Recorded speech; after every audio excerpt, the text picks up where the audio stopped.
Hello, gamers of the Game Report. This is going to be a new thing I do on the channel, possibly. So basically, just announced was the new dev poll for old school RuneScape. I play, by the way. I'm level 116 or something. Whatever. It's irrelevant. Whatever. I play occasionally on the channel, and I was killing Vorkath my last stream. They announced the Theater of Blood rewards and the dev blog for it. So it lists a bunch of stuff, and I'm going to go through the new update with you guys if you haven't seen the update yet. And I'm going to give my opinion of these things, comparing them to their current best in slot stuff, and then the upgraded version that they're proposing as the rewards for completing Raids 2. If you didn't know, Theater of Blood is the Raids 2. Pretty cool. So we'll go through this. I read through a bit of it, and I was like, I should just do this in a video, because I'm doing it anyways. So basically, we go down here, and there's Vials of Blood and new potions. So they talk about in this post that they were going to come out with these new potions, and you were going to lose 10 HP for drinking them. Almost like you're sacrificing some HP for some saved inventory space, but then the sacrificed HP is made up for in the food that you're using, so therefore you're not actually saving inventory slots, and they figured the loss of HP didn't make enough sense, and there wasn't a big enough benefit for these potions. So basically you have the Bastion. This is a ranged and defense pot combined. That's it. It's very simple. So think of the super combat potion where it's an attack, defense, and strength pot all in one. This is range and defense. This is magic and defense. This is all of them. All 5. Attack, strength, defense, ranged, and magic. Then we have the Vigor Pot. This is applying a stamina potion and a prayer pot together. Like, these aren't OP. I don't think they're OP. It's nice. These are kind of nice. A couple of them I don't know their uses yet. But this one is kind of like gonna be pretty good.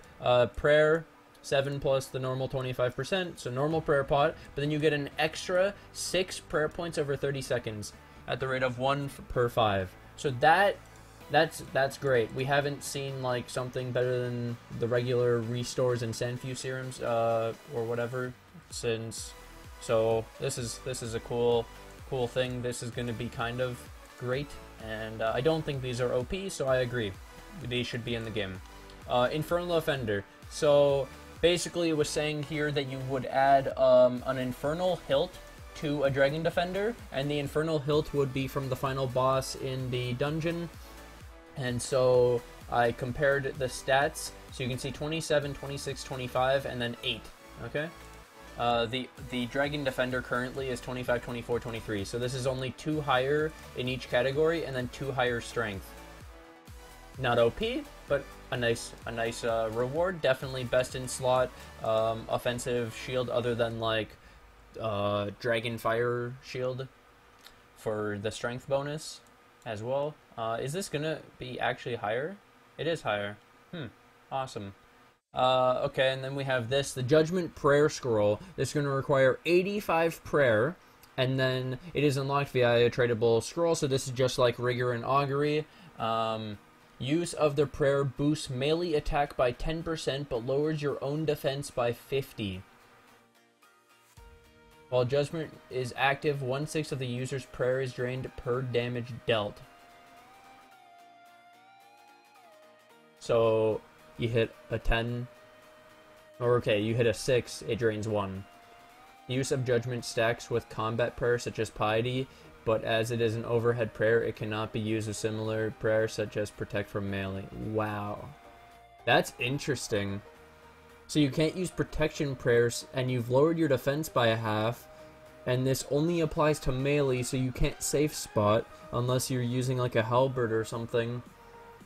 That's interesting. So the biggest thing that this might result in is how people use people melee corp, and then if you lower its stats enough, it doesn't hurt you, and you really don't need protection prayers then.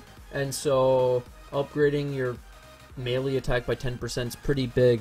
But 85 prayer, like, that's a big jump. We go from, it went like the 40s, 37, 40, and 43 for protection prayers. Then we had 70 for piety, 74 for Rigor, and then 77 for Augury. This is a big jump. That, I don't like that. I don't like 85 prayer being... And I like how we don't even get to vote on that. It's only on if we think it should do this. I'm also not sure about this making it so you... Because it already makes you drain more prayer based on the damage you deal, and so also lowering your defense and not being able to use... I'm okay with the defense lowering, but maybe let us use protection prayer? I don't know, it doesn't seem that OP. Like, what's... I'd have to think of its main uses where you don't need protection prayers and you're only focused on damage. I guess one of the only situations would be in maybe Nightmare Zone while leveling, but then you have 85 prayer, and who the fuck would have that too? Oh god. I don't know about this. That's a weird one. I think it can be better. It wouldn't even be that OP because of 10% damage is pretty big, but god, that's... I don't know. That's a difficult one. That's a lot to think about, because you're squishier. Huh, okay. Sand crabs, haha. One of the more recent additions to Lady Verzig's collection, the Sanguinesti, I probably said that wrong, staff is a powerful weapon that was crafted by Lord Lowirnian Draken himself. The staff was given a... okay. He's a new tradable magic weapon requiring 75 magic to wield. It is identical in terms of stats and damage to that of the Trident of the Swamp, with the added effect that it has a 1 in 8 chance to heal you for 50% of the damage dealt when attacking an NPC. It is charged with blood runes and uses 4 per cast. The staff does not degrade. So this is, like it said, a Trident of the Swamp without the venom, and 4 bloods per cast. So instead of a death, a Zulrah scale, and a chaos rune, it's 4 bloods. And it doesn't degrade, neither does the other one technically. But it has to be charged. Healing you for 1/8 of the time to heal for half of the damage. That's a pretty good staff. I don't know in... okay, Zulrah. Yeah, that's gonna be used 100% if that passes the poll. That's being used at Zulrah. Yep, because you use a Trident of the Swamp at Zulrah, and for it to heal you, okay, 8 bloods. 8 bloods currently is 920 gold. Price of bloods will probably go up. Price of bloods can go to possibly 400 each, so this can go up to 1600 per cast. Oh god. Right now it's 960, goes up to 1600 possibly. And what is the cost of a Zulrah scale? 184. Death rune 237, so 184 plus 237 is like 420, and then the chaos, so like 500. Yikes. Let's just...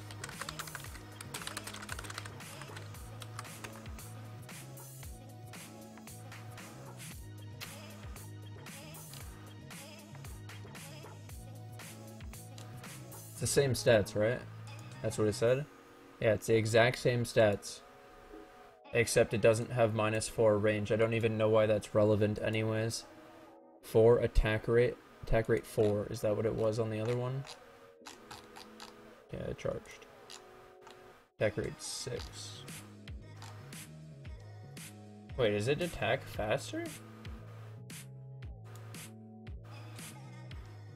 I'm not sure, so you're basically using it at a higher cost just because it can heal you.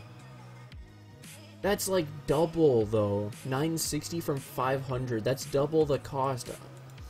I'm quite curious about the like how many charges. I mean, how many casts do you actually use on a Zulrah kill? Because a Zulrah kill is like 120 to 140k. Interesting. Whatever. We'll come back to that. This is a new Rapier. New stab tradable weapon that requires 75 attack, does not charge and does not degrade. The attack speed of the rapier is the same as the abyssal tentacle and has the same attack bonus with the focus being on stab and a slight slash bonus as you'd expect with a sharp blade. Okay. Tentacle. Ooh, that's best in slot. That's really OP, actually. Yeah, 90, and it has it in the stab. I don't know why you would need the slash bonus, but that's best in slot for stab, and this is still best in slot for slash. But you would never you don't use this in most situations unless you're bossing, where you can make the money back because it's 214 gold per hit. Yeah, Justiciar armor. The Justiciar armor is a brand new set of tradable tank-oriented gear requiring 75 defense to equip. Each individual piece of armor offers defensive stats slightly higher than that of Toreg, the corrupted equipment, with the addition of some prayer bonus. 4 extra prayer. When the full set of Justiciar armor is equipped, all incoming damages taken is reduced by X divided by 3,000, where X is your equipment's defense bonus. Using Crash, you had a defense bonus of 450. 450 divided by 3,000, 15%. What is the highest defense bonus you could possibly get? What are those boots called? Is it like obsidian boots?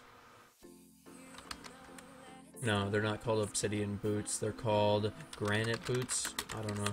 Let's just look this up and see if it's right. It might not be granite boots. No. What is the upgrade to Bando's boots? I don't remember.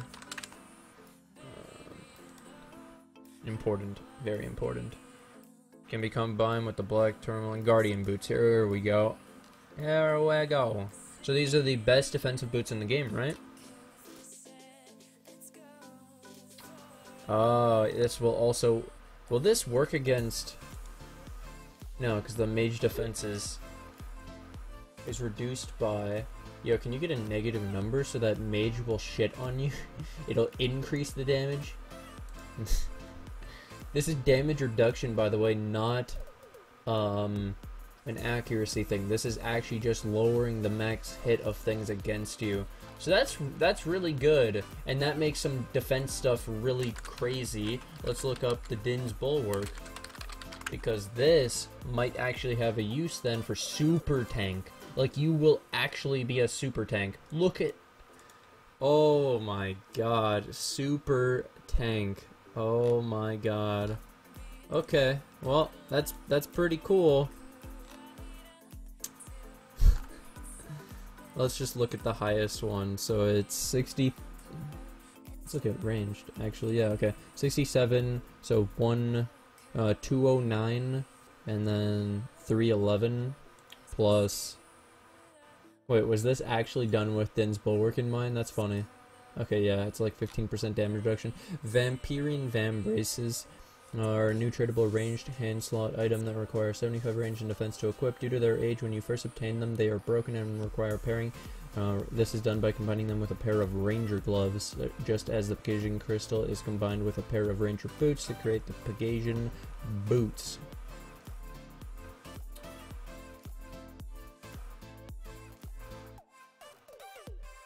I'm not sure if this is actually going to be used, because you have to think that a lot of PVM, you kind of save an inventory slot or a trait, like a swap, by using Barrow's gloves, because they're good in all aspects, not just range. Especially look at the negative magic. This has a plus 6 in magic. And 12, the difference is 2, range strength 2. Okay, the range strength is actually relevant. Having 2 more is probably the reason this might be okay, because then you also have to compare this to running Void, because the rest of the range gear doesn't increase your DPS. A 2 range strength might do it.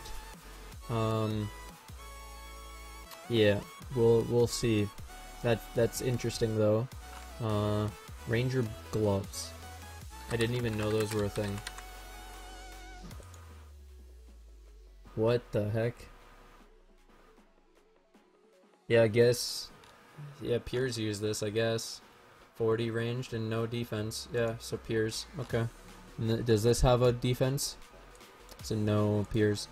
Okay. Scythe of Vitur. Is an extremely slow but hard-hitting tradable two-handed weapon. Has no special attack, can hit up to 3 enemies once in a 1x3 arc in front of the player, similar to the special attack of the Dragon and Crystal Halberd. Each swing can also hit large creatures up to 3 times in the same attack. The scythe can only hit a maximum of 3 NPCs and can only hit a maximum of 3 times. The first hit deals 100% damage, second 50, third 25. So it's 175% damage of whatever the fuck the DPS of this weapon is. That's crazy. Each attack, regardless of which enemy is hit, which enemy is your primary target, is rolled independently based on your attack bonuses versus the NPT. So you can't hit a low defense and then have it deal that to everything. Yeah. Has 2 variants: uncharged and charged. Has relatively low stats, but once charged gains additional bonuses. Charging the scythe costs 1 in 100th of a vial of blood and 3 blood runes, meaning 100 charges would cost a vial of blood and 300 blood runes. So 100 attacks is 300 times 230 plus whatever the vial of blood is going to cost. We'll just look at blood rune cost. It's going to be 69k for 100, so 690 per.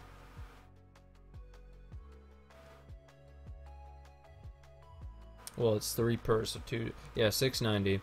690 per swing, just on blood runes, not counting the other thing. This is probably going to be best in slot training for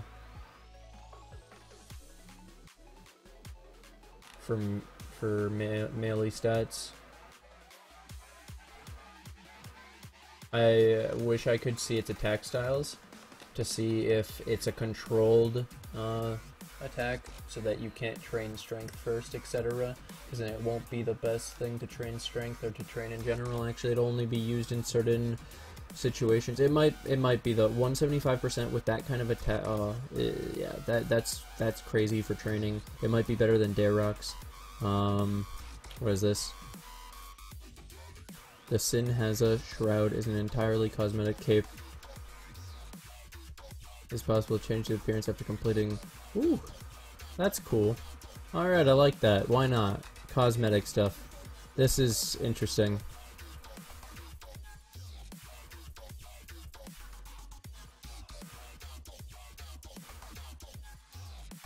So every attack it does is AoE, right?